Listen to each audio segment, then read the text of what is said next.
काश्मीरमधल्या पहलगाम इथं झालेल्या दहशतवादी हल्ल्यानंतर सुरक्षा दलांनी तिथं मोठ्या प्रमाणावर कारवाई सुरू केली।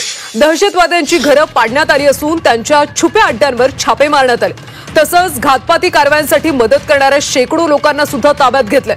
या कारवाईमध्ये आतापर्यंत 446 पेक्षा जास्त लोकांना सुरक्षा दलांनी ताब्यात घेतलंय। यासोबतच जम्मू काश्मीरमध्ये पाकिस्तानला मदत करणारे स्थानिक दहशतवादी सक्रिय असल्याची माहिती आहे। अशा 14 स्थानिक दहशतवाद्यांची सुरक्षा यंत्रणांना ओळख पटली। काश्मीरमधल्या गेल्या 2 दशकातली सर्वात मोठी कारवाई मानली जाते। त्यामुळे या दहशतवाद्यांच्या भोवतीचा फास आता आवळला जाणार आहे।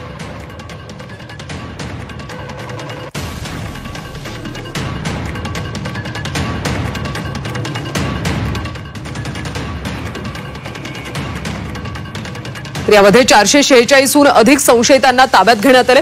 दहशतवाद्यांना मदत केल्याच्या आरोपावरून कारवाई करण्यात आली। 2 दशकातली ही सर्वात मोठी कारवाई आहे। दहशतवाद्यांना मदत करणाऱ्या 14 जणांची ओळख पटली आहे। दहशतवाद्यांची घरं उद्ध्वस्त करण्यात आली।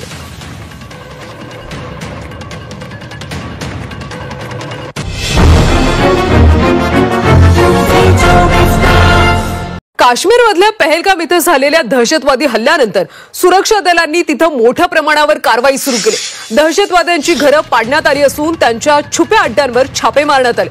तसंच घातपाती कारवायांसाठी मदत करणाऱ्या शेकडो लोकांना सुद्धा ताब्यात घेतलंय। या कारवाईमध्ये आतापर्यंत 446 पेक्षा जास्त लोकांना सुरक्षा दलांनी ताब्यात घेतलंय। यासोबतच जम्मू काश्मीरमध्ये पाकिस्तानला मदत करणारे स्थानिक दहशतवादी सक्रिय असल्याची माहिती आहे। अशा 14 स्थानिक दहशतवाद्यांची सुरक्षा यंत्रणांना ओळख पटली। काश्मीरमधल्या गेल्या 2 दशकातली सर्वात मोठी कारवाई मानली जाते। त्यामुळे